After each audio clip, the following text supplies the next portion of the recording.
शेरे खुदा ने करमल्लाहु वजहहु রাসূলুল্লাহ সাহাবা হযরত আবু বকর কাছে ডাকলেন, ও মায়ানি, আমি আবু বকর তোমার কাছে ডেকেছি, একটা ওসিয়াত করব, কথাটা রাখতে হবে, ওসিয়াতটা আপনাকে মানতে হবে। কি বলেছিলেন আবু বকর? ভাই আলী, আমি রাসূল আলী যখন আমি আবু বকর যখন ইন্তেকাল করব, ইন্তেকালের পরে আমি আবু বকর, আপনি আমাকে আপনার পবিত্র হাত দিয়ে গোসলটা দিয়ে দেবে। সুবহানাল্লাহ, জোরে বলবেন না? আলী, তোমার পবিত্র হাতটা দিয়ে আমাকে গোসলটা দিয়ে দিবে। আলী বলছে, ভাই আবু বকর, তুমি ওসিয়াত করেছো আমাকে তোমার গোসলটা দিতে হবে, তুই বলো তো কারণটা কি? কারণটা কি? হযরত আবু বকর বলেন, ও ভাই আলী, আমি রাসূল আলী আবু বকর জানি রাসূলুল্লাহর ওফাতের পরে, রাসূলুল্লাহর ইন্তেকালের পরে আপনি যে হাতটা দিয়ে আমার রাসূলুল্লাহকে গোসল দিয়েছিলেন, আমি আলী আবু বকর এই জন্য বলে ওই হাতটা দিয়ে আমি আবু বকর আমাকে গোসলটা দেবেন। কেননা যদি আপনার ওই হাতের পরশ, হাতের ছোঁয়ায় আমার গোসলটা হয়, ওই হাতের ছোঁয়ায় আমি জানি আমার রাসূলুল্লাহর গায়ের ছোঁয়া লেগে আছে।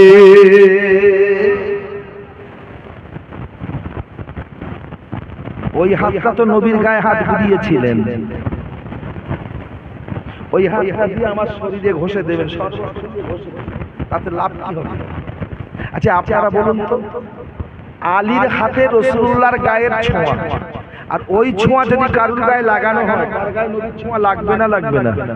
আর যদি নবীর গায়ের ছোঁয়া কারুর গায়ে স্পর্শ করে লাগে, ওই দেহটা জাহান্নামের আগুন ছুঁতে পারবে? জোরে বলে।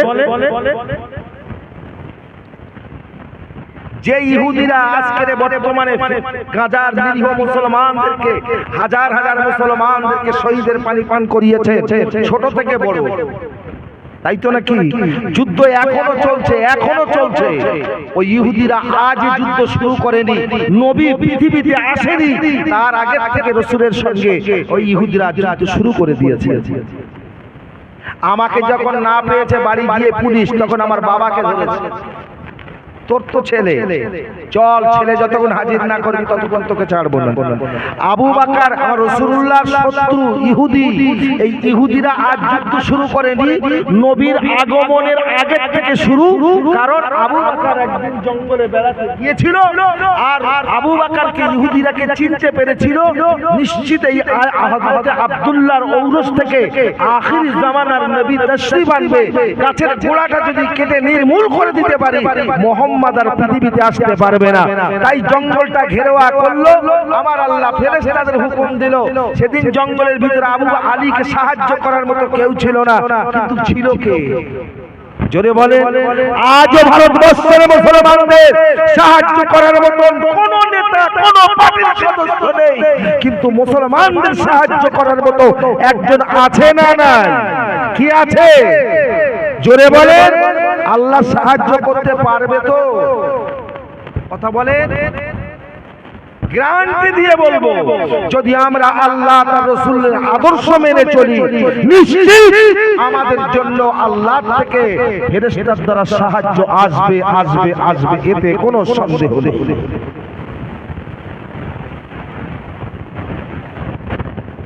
কাজ করব শয়তানেরা, সাহায্য নেব আল্লাহ হবে জীবনে। কি গো, কথা বলে? যার কাজ করব তার কাছে মজুরি চাইলে সে মজুরি দিতে পারবে, কিন্তু যার কাজ করব না তার কাছে কি যদি মজুরি চাই, দেবে না তো বটে, চাওয়াটাও আমার ভুল হবে। তোমার বিবেককে জিজ্ঞাসা করো, কাজ করো কার আর মাল চাও কার? কথা বলেন।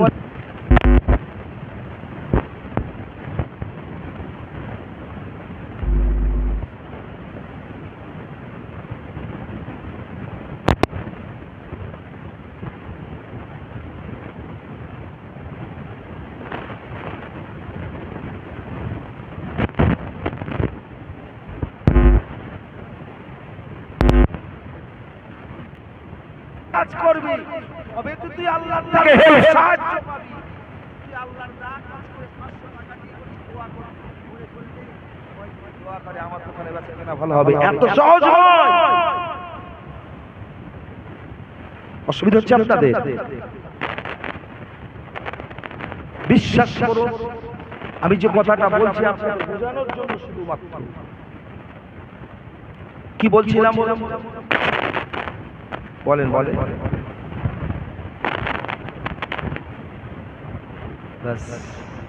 আচ্ছা এবার বলুন, এখন বর্তমানে ওয়াজ হচ্ছে, কথা বলেন দেখেন, 2 মিনিটের কথা যদি মনে না থাকে, 2 মিনিট আগের কথা কি 1 মিনিট আগের কথা মনের কথা যদি মনে না থাকে, কাল সকাল পর্যন্ত মনে থাকবে বলে মনে হয়? চল না আমাদের হাফিজি মাসা জলসা আছে, একটু বক্তারা আসবে, শুনিয়ে আসি, মেনে আসি না শুনিয়ে আসি, হয় না রে শোনা, ওতে লাভ হয় না। আমি আপনাদের কাছে বোঝাতে চেয়েছি যে হযরতে আবু বকর সিদ্দিক বলছেন, এই কথাটা বলছিলাম তো, তোমার হাতের ছোঁয়া যদি রাসূলের গায়ে এই হাতে লাগে। আমি আপনাদের বলি ভাই, রাসূলুল্লাহর ছোঁয়া আজও আছে, জোরে বলে আজও আছে। দুনিয়া যতদিন থাকবে রাসূলের ছোঁয়া আমাদের শরীরে আমাদের কাছে থাকবে, জোরে বলুন সুবহানাল্লাহ। কেন? হযরত আবু বকর সিদ্দিক রাদিয়াল্লাহু তাআলা আনহু বলেন, হযরত আবু বকর কি বলছেন জানেন? এই হযরতে আলী 1 তারিখে বিয়ে করেছেন নবীর ইন্তেকালের 3 দিন পরে। কদিন পরে বললেন? নবীর ইন্তেকালের 3 দিন পরে আলী কাঁদছেন, চোখের পানি ছেড়ে দিয়ে, আমার নবী তো ওফাত বরণ করেছে, 3 দিন আগে লাশ দাফন করে এসেছি, আমি তো থাকতে পারি না, যাই না একটু রাসূলুল্লাহর মাজারটা জিয়ারত করে আসি। আবার আলী কাঁদছেন, আল্লাহ, যে নবীর পাশে রাত কাটিয়েছি বিছানায় শুয়ে, যে নবী আমাকে হাত দিয়ে খাইয়েছে, আর সেই নবীর মাজারে গিয়ে আমি জিয়ারত করতে গিয়ে ফিরে আসবো কি করে? একটা শোক, একটা কষ্ট, নবীর ভালোবাসা। হযরত আলী চিন্তা করছে যাব কেমন করে, আমার নবীর মহব্বতে যদি আমি আলী কিছু একটা হয়ে যাই। কিন্তু না, বলছে একটু অন্তত গিয়ে রাসূলুল্লাহর মাজারটা একটু চুম্বন দিয়েছি। গেলে আস্তে আস্তে গেলে শেরে খোদা আলী কাররামাল্লাহু ওয়াজহু বলেন, আমি রাসূলুল্লাহর মাজারে গেলাম, রাসূলুল্লাহকে সালাম দিলাম। ঘুমের ঘোরে যেমন মানুষ স্বপ্ন দেখে, আমি আলী চোখটা বন্ধ করে দেখতে পাই রাসূলুল্লাহর জবানে, রাসূলুল্লাহর শরীরে যে কাপড়টা লাগানো আছে, আমি আলী কাপড়ের কাপড়টা মুখ থেকে সরিয়ে দিলাম। কাপড়ের মুখটা সরিয়ে দেবা মাত্র আমি আলী দেখতে পাই রাসূলুল্লাহর ঠোঁটটা বিড় করে নড়ে। আমি রাসূলুল্লাহর ঠোঁটটা নড়তে দেখে চিন্তা করলাম রাসূলুল্লাহ ইন্তেকাল করেছে। কাপড়টা সরিয়ে দিতে দেখি আমার রাসূলুল্লাহ ঠোঁট দুটো বিড় করে নড়ে। কি বলে শুনতে হবে। হযরতে আলী বলেন, আমি আমার কানটা রাসূলুল্লাহর মুখের দিকে নিয়ে গেলাম। রাসূলুল্লাহর মুখের দিকে নিয়ে যাওয়া মাত্র আমি আলী কানে শুনতে পাই রাসূলুল্লাহ ইন্তেকালের পরে কবরে শুয়ে ঠোঁটটা বিড় করে নড়তে বলতে লেগেছে, ইয়া রব্বে হাবলি উম্মতে, ইয়া রব্বে হাবলি উম্মতে। আল্লাহ, আমার গুনাহগার উম্মতিদের উপায় কি হবে? এই আপনাদের অসুবিধা হচ্ছে নাকি ভাই? সুবহানাল্লাহ, এত আস্তে কেন হচ্ছে বলুন তো? আরে ওয়াজ তো আপনাদের করতে হবে, আমি করবো নাকি? আমি তো সেই বেলেঘাটা থেকে এসেছি এত রাস্তা ঘাটিয়ে, আর আপনাদের কাছাকাছি এসছেন, আমার থেকে আপনাদের অনেক কষ্ট কম হয়েছে না? ওই কথা বলে, কিন্তু কষ্টটা আপনারা যেটুকুই করেছেন আপনার নিজের স্বার্থে নয়, আখিরাতের স্বার্থে। কি ভাই ঠিক কিনা বলেন? আরে একটু সময় দেন, আল্লাহকে ডাকেন, একটু মহব্বতে ডাকেন, জোরে বলুন না সুবহানাল্লাহ। এটা আওয়াজ দেন তো, নারায়ে তাকবীর, আরো জোরে দেন নারায়ে তাকবীর। আরে আপনারা যদি একটু আওয়াজ দেন তাহলে আমার ওয়াজ করতে ভালো লাগে। জানেন, বক্তার ওয়াজ করতে গেলে 3টে জিনিস ভালো লাগে, শ্রোতা বক্তা 3টে জিনিস ভালো না হলে ওয়াজ হয় না। 1 নম্বর মাইক, 2 নম্বর শ্রোতা, 3 নম্বর বক্তা। কিন্তু শ্রোতা বক্তা ভালো, মাইক ভালো, শ্রোতা যদি না বলে তাহলে খারাপ, তাহলে বক্তার ওয়াজ হবে বলে মনে হয়। কথা বলছেন না কেন? তাহলে আমি আপনাদের কাছে রাসূলুল্লাহর একটা ভালোবাসার কথা বললাম, ইন্তেকালের পরেও বলছে, আলী বলছে মুখের কাপড়টা সরিয়ে দেখি রাসূলুল্লাহ ঠোঁটটা বিড়বিড় করে নড়ছে, আমি আলী মুখের কাছে কান নিয়ে শুনছি রাসূল বলছেন, আল্লাহ আমার গুনাহগার উম্মত উম্মতিদের উপায় কি হবে? জোরে বলুন সুবহানাল্লাহ, জোরে বলুন সুবহানাল্লাহ। এখন বলুন, পৃথিবীতে এমন কোন আমার ভালোবাসার মানুষ আছে মরণের পরে সে আমার কথাটা বেশি বেশি করে স্মরণ করবে? কথা বলে একজনই আছে, তিনি কে? রহমতের নবী মদিনার কামলিওয়ালা। একবার জোরে বলুন সুবহানাল্লাহ, চিল্লে বলুন সুবহানাল্লাহ। প্রিয় হাজিরিন, তাই নবী কেঁদেছে মদিনার রওজা পাকে, আলী বলছেন কবরে শুয়ে মুখের কাপড় সরিয়ে দেখি নবী কাঁদছেন উম্মতের জন্য। ভাই আমাদের জন্য তো। আচ্ছা এখানে হাজী সাহেব আছেন কেউ? তোমার জন্য কেঁদেছে, তুমি কিন্তু জানোনি কেঁদেছেন, তবে সব হাজী কিন্তু উত্তর দিতে পারবে না। এখন তো দেখছি, কদিন আগে উমরায় গেলাম বাবু, ফ্যামিলি নিয়ে গেলাম, গিয়ে যা দেখছি মক্কা শরীফ আর মদিনা শরীফে হাজির গেলে মাথা খারাপ হয়ে যাচ্ছে। আমার কথা বুঝতে পারে? যে বিশ্বাস করো যেটা নিষেধ সেটাও হাজির গিয়ে করছে, থাকতে পারে না। আর এখন যে কাল হয়েছে পক্ষতে এত বড় ফল, কথা বুঝতে পারেন? আল্লাহু আকবার। যাই বা হোক, আমি আপনাদের সবার কাছে উত্তর পাবো না, তবে যে বুদ্ধিমান গাইডের সঙ্গে আলোচনা করে দেখেছি সেই লাভবান। মদিনার মসজিদে নববীর ভিতরে ঘরের ভিতরের গেট কটা জানেন? বলতে পারবেন?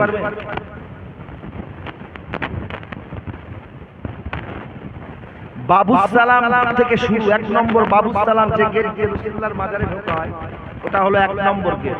ওখান থেকে ঘুরতে ঘুরতে বাবুস সালাম দিয়ে ঢুকে যে গেটটা দিয়ে বার হতে হয় ওইটা হলো শেষ গেট। তাহলে এই মূল থেকে মূল পর্যন্ত গুনিয়ে ভিতরের গেট সংখ্যা হলো 40টা। কথা বললাম 40টা, মনে রাখবেন। বাইরে ঘরের বারান্দার গেট জানেন? বাইরের গেট শুধু আমি আপনাদের বোঝানোর জন্য কথাটা বলছি।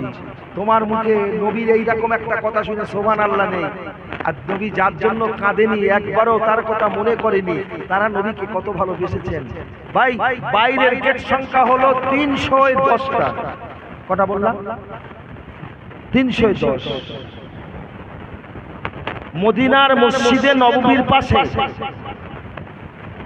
6টা 5টা না 6টা মসজিদ আছে। 6টা মসজিদ আছে। একটা আবু বকর মসজিদ, একটা ওমর মসজিদ, একটা উসমান মসজিদ, একটা আলী মসজিদ, একটা বেলাল মসজিদ, আর একটা হলো মসজিদে গামামা। কি বলেছি? যাতে যে মসজিদে আজান হয় না, জমাতো হয় না, অথচ মসজিদ 9 অথবা 10 নম্বর গেট দিয়ে ঢুকতে বাম সাইডে দেখবেন, যদি যান কোনোদিন আল্লাহ যাওয়ার তৌফিক দেন দেখে আসবেন, যারা গিয়েছেন তারা মনে করতে পারবে। একেবারে 9-10 নম্বর গেট দিয়ে ঢুকতে বাম সাইডে দুটো ঘর, মসজিদ দুটো পাশাপাশি। একটা হলো মসজিদে গামামা মসজিদ, বাবা মসজিদ, আর একটা হচ্ছে আবু বকর মসজিদ। আবু বকরের বাড়িটা হলো আবু বকর মসজিদ, ওমরের বাড়িটা হলো ওমর মসজিদ, উসমানের বাড়িটা হলো উসমান মসজিদ, আলীর বাড়িটা হলো আলী মসজিদ, বেলালের ঘরটা হলো বেলাল মসজিদ। কিন্তু মসজিদে গামামা এটা কার মসজিদ?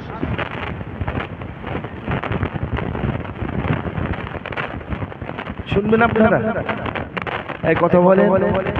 শোনার পরে নবীর সঙ্গে ভালোবাসা কেমনটা করতে হবে একটু খেয়াল করবেন।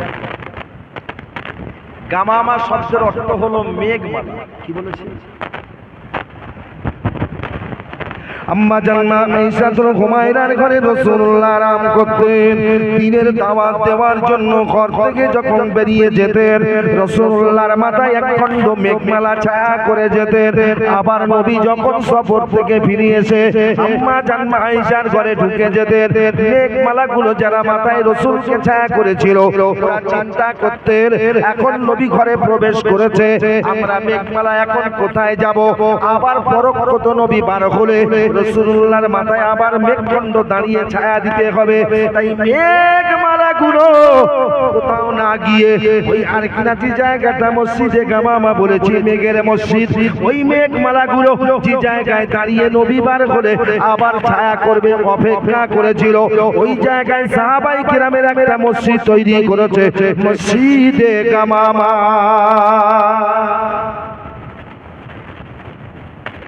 মেঘেরা নবীকে কত ভালোবেসেছে। মুখের কাপড় সরিয়ে দিয়ে মেঘের কথা বলেনি, নবী বলেছে উম্মত ইয়া রব্বে হাবলি উম্মতি। হায় রে উম্মত, আজকে রে তোমার এই গেলেস উপায় কি কবে পরিবর্তন হবে? আর বুঝানোর জন্য বলি, তায়েফের জমিনে যে বুড়ি মা রাসূলুল্লাহকে রাস্তায় কাঁটা বিছিয়ে দিতেন, আজও সে কাঁটা গাছ আছে, কাঁটা গাছ আজও আছে। ওই কাঁটা গাছের যে ফল হয় ও ফলের অনেক দাম, হাড়ের পক্ষে উপকার হয়। ভাইজান তায়েফে গিয়ে অনেক কিনে খেয়েছি, আপনাদের দোয়া ছিল যেতে পেরেছি। শুধু বোঝানোর জন্য বলি, বুড়িমা যে কাঁটা রাসূলুল্লাহর জন্য রাস্তায় বিছিয়ে দিত, সে গাছ আজও তায়েফের জমিনে আছে। কিন্তু বুড়িমার ঘরও আছে, তবে চাল লাগানো ঘর নয়, দেওয়াল আছে, হাজিরা যায়, ওই ঘরে গিয়ে লাঠি দেয়। কিন্তু ওই ঘরের নিচে একটা ছোট্ট মসজিদ আছে, যে মসজিদে আযান হয় না, নামাজ হয় না। ওই মসজিদটা সাহাবারা কেন করলেন? আমার রাসূলুল্লাহ তায়েফের জমিনে গিয়েছিলেন, তায়েফবাসী রাসূলুল্লাহর উপরে নির্মম অত্যাচার করেছিল।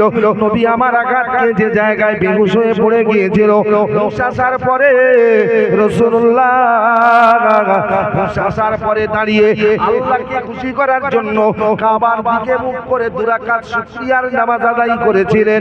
ওই জায়গায় সাহাবায়ে কেরামেরা রাসূলুল্লাহ নামাজ পড়েছিলেন বলে একটা মসজিদ তৈরি করে দিয়েছে। কিন্তু আমার বলার একটাই কারণ, ওই মসজিদ যে জায়গায়, ওর পাশে একটা বৃহত্তম পাহাড় দাঁড়িয়ে আছে। ও ভাই, তারাগড় পাহাড়ের থেকে বড় পাহাড়, ওর উপরে একটা পাথর আছে, তারাগড় পাহাড়ের থেকেও বড় পাথর। রাসূলুল্লাহ ডাইনে বামে সালাম ফিরিয়ে আর কিনা উপরের দিকে নজর করতে দেখতে পাই, ওই পাহাড়ের উপর থেকে একটা বৃহত্তম পাথর গড়িয়ে গড়িয়ে গড়িয়ে গড়িয়ে গড়িয়ে আমার রাসূলুল্লাহর দিকে আসে। পাথরটাকে নবী আমার বলেছিল, এ পাথর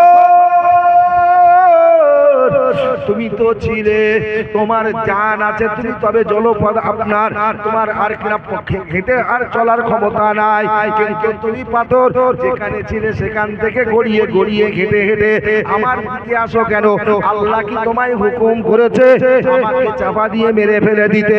তবে পাথর যদি আল্লাহ আমাকে চাপা দিয়ে মেরে ফেলার আদেশ করে, এই মুহূর্তে আমাকে চাপা দিয়ে মেরে ফেলো।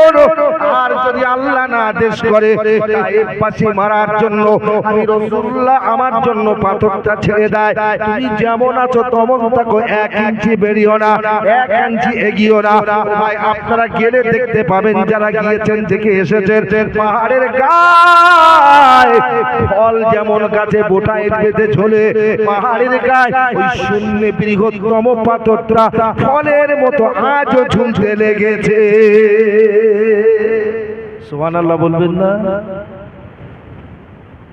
আচ্ছা, নবী কাকে দাঁড়াতে বলেছে? যদি বলে পাথরকে দাঁড়াতে বলেছে। পাথরের কি যায় আসে? দাঁড়ালো আর না দাঁড়ালো কি যায় আসে? তারপরে নবীর কথা শুনে দাঁড়িয়ে গেছে। আজও প্রমাণ আছে, ফলের মতো পাথরটা ঝুলছে। ফলটা গাছের ফল যেমন ঝোলে মোটায় বেঁধে, ঠিক ওই রকম আজও ঝুলছে। তবে তারাগড় পাহাড়ের থেকে আরো বড় পাহাড় পাথর। ভাই আমার, কথাটা রাসূল বলেছিলেন। তাহলে নবীর কথা সব শুনেছে, কিন্তু কবরে রাসূলুল্লাহ ঠোঁট নেড়ে আলী বলছেন যে কথাটা, যাদের জন্য কেঁদেছে নবী, তারা নবীর কথা কতটা শুনেছে। আমার কথা বুঝতে পারেন? যে শুনেছে সেই লাভবান হয়েছে, যে শুনেছে সেই লাভবান হয়েছে। শুনবেন ভাই, শোনালো কানটা দেখাবো। একটা আল্লাহর নবীর নাম বলছি, এটা দুরূদ শরীফ পড়ুন তো। আল্লাহুম্মা ওয়াজ হবে, আওয়াজ দেন না, আওয়াজ দেন না। সব মুরব্বী মানুষ বসে আছেন, কি করে চাপ দেই দিতেও পারে না। তোর মোস্তফার দিনামা গো সঙ্গে নিয়ে যাই, মোদের সাথে মিশ্রণে ময়দানে ভয় নাই। তোর মোস্তফার দিনামা গো সঙ্গে নিয়ে যাই, মোদের সাথে মিশ্রণে ময়দানে ভয় নাই। বাবলা বনে বাবলা বনের ছাওয়াই নিয়ে বসব সবাই ঘিরে, খরমা পাতার তাজ বানিয়ে পরিয়ে দেব সেরে। সে যে মোদের বাদশা হয়ে, সে যে মোদের বাদশা হয়ে করিবে বাদশাই। তোর মোস্তফাকে দে নামাগো সঙ্গে নিয়ে যায়। আল্লাহুম্মা জোরে জোরে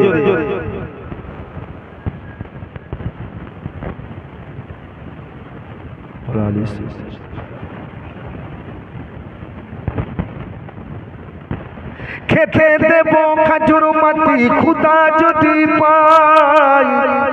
বাচ্চাদের হাতে একটা লজেস দিয়ে বলবে তো ছোট বড় ভাই কিংবা ছোট ভাইকে দেন, খেতে না পারলেও দেবে। কথা বলে একবার দিয়ে টেস্ট করবে। এই কুচি, এই যে দুটো লজেস তুই একটা লে, তোর ভাইকে একটা দেবে, দুটোই নেবে, ছুটে পালাবে দেবো না। কিন্তু হালিমার ছোট ছেলে কি বলছে দেখুন, আমার নবীকে পেয়ে মাকে বলছে খেতে দেব খাজুর মাটি খুদা যদি পাই, তোমার দুধ পাতার ঠোঙায় দিব পিপাসায়। সুবহানাল্লাহ বলবেন না? জোরে হবে না? খেতে দেব খাজুর মাটি খুদা যদি পাই, তোমার দুধ পাতার ঠোঙায় দিব পিপাসায়। হাজির হব, হাজির হব আমি সাতার খিদমত সবাই।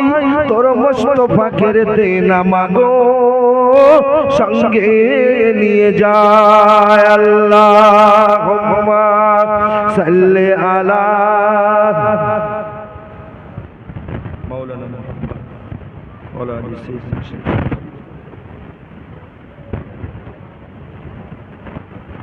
প্যারে হাজিরিন, আমি একটা আল্লাহর ওলির কথা বলছি ভাই। যারা নবীর সঙ্গে সম্পর্ক না করে তারা ওলি হতে পারে, আর যারা নবীর সঙ্গে সম্পর্ক করেছে তারাই আল্লাহ ওলি হয়েছে।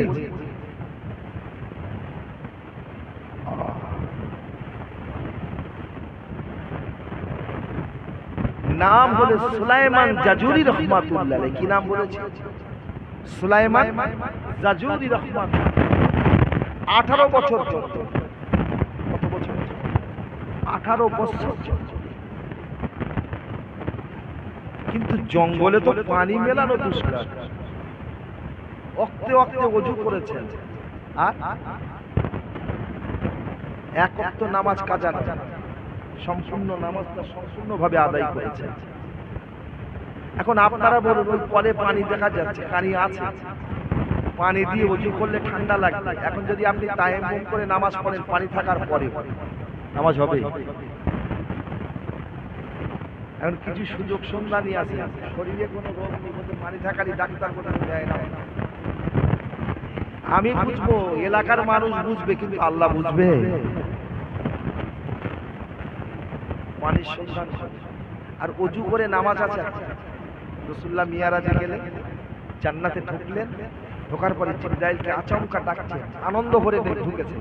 কারণ নবী যখন জান্নাতে ঢুকছেন দেখছেন জিবরাইল মুখের দিকে ফিরে দেখছেন নবী মুচকে মুচকে হাসছেন। আমার রাসূলুল্লাহকে জিবরাইল বলেন, ইয়া রাসূলুল্লাহ হাবিবাল্লাহ, আল্লাহর হাবিবাল্লাহ নবী গো, আপনি উম্মে খালির ঘরে শুয়েছিলেন, ঘুম থেকে উঠালাম, আপনাকে যখন বললাম আল্লাহ দাওয়াত করেছে যেতে হবে, হুজুর আপনার মুখে হাসি ছিল না, তখন থেকে দেখি যে মনটা আপনার খারাপ। কিন্তু ইয়া রাসূলুল্লাহ হাবিবাল্লাহ, আল্লাহর হাবিবাল্লাহ নবী গো, জান্নাতের গেটে যখন আপনি এলেন আপনার মুখ মুখটা আনন্দে ভরা, হাসিতে ভরা। কারণটা কি? ওই সময় নবী আমার বলেছিল, ইয়া আখি জিবরাইল, ও ভাই জিবরাইল, আল্লাহ আমায় এত ভালোবাসে, আল্লাহ আমায় এত পছন্দ করে, আল্লাহ আমাকে এত প্যার করে, আব্দুল্লাহর তনায় কোনোদিন জানতে পারেনি। আজ তার জ্বলন্ত প্রমাণ আমি বুঝতে পেরেছে। কি বলছেন জিবরাইল? ইয়া রাসূলুল্লাহ, হাবিবাল্লাহ, কি বলছেন? আমি তো বুঝতে পারিনি, খুলে বলুন। ওই সময় আমার রাসূলুল্লাহ বলেছিল, ইয়া আখি জিবরাইল, ও ভাই জিবরাইল, আমার মুখে যে হাসিটা দেখতে পাও, আমার মনে যে আনন্দটা দেখতে পাও, তার একটাই কারণ, কেটে এসে দেখি আল্লাহ যত রকম রং দিয়ে, পাতা দিয়ে জান্নাতের গেটটা আমি নবী আসবো বলে সাজিয়ে রেখেছে। সমস্ত ফুলের উপরে, সমস্ত পাতার উপরে দেখে আমি মুহাম্মদ আমার নাম দিয়ে আল্লাহ সাজিয়ে রেখে দিয়েছে। পাতায় পাতায় আমার নাম, এই জন্য আনন্দিত। ফেরেশতা জিবরাইল রাসূলুল্লাহকে জান্নাতে নিয়ে গেল। হঠাৎ নবীর মনটা খারাপ হয়ে গেল। ইয়া জিবরাইল, ও ভাই জিবরাইল, জান্নাতে প্রবেশ করলাম, কিন্তু আমি তো জানি আমার আগে কেউ জান্নাতে প্রবেশ করবে না। কিন্তু আমার আগে কি যেন জান্নাতের ভিতরে ঢুকে আর কিনা পায়ে খড়ম লাগিয়ে ঘুরে বেড়ায়। এই খড়ম পায়ে দিয়ে যে বেড়ায়, ইনি কে? আমার রাসূলুল্লাহকে জিবরাইল বলেছিলেন, ইয়া রাসূলুল্লাহ, ইয়া হাবিবাল্লাহ, আল্লাহর হাবিবাল্লাহ নবী, আপনি কি জানেন না? চিন্তা করুন, আপনার কোন সাহাবা খড়ম পায়ে দিয়ে বেড়াতেন? আমার রাসূলুল্লাহ চিন্তা করে বলেছিল, আমার একজন সাহাবা খড়ম পায়ে দিয়ে বেড়াতেন, তিনি হলেন হাবশী দেশের মানুষ, কুৎসিত কদাকার মানুষ, হাবশী দেশের মানুষ, কুৎসিত কদাকার মানুষ। তিনি উমাইয়া বিন খালফের গোলাম ছিল। আবু বকর আজাদ করে আনতে আমি রাসূলুল্লাহ তাকে মুয়াজ্জিনের দায়িত্ব দিয়েছিলাম। তার নাম হলো হযরতে বেলাল।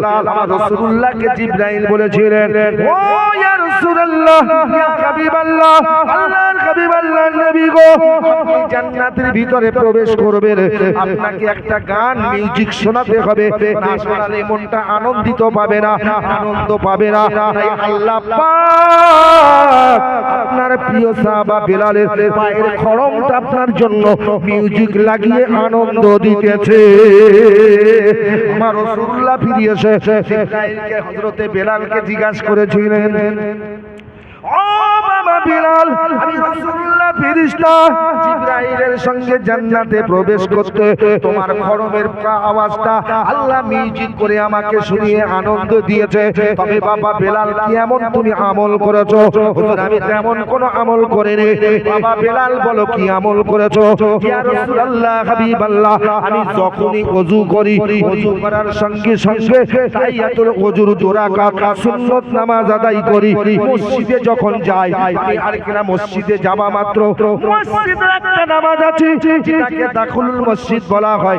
আমি ইয়া রাসূলুল্লাহ, হাবিবাল্লাহ, মসজিদে যখন যাই, আমি দাখুলুল মসজিদ সুন্নাত 2 রাকাত নামাজ আদায় করি।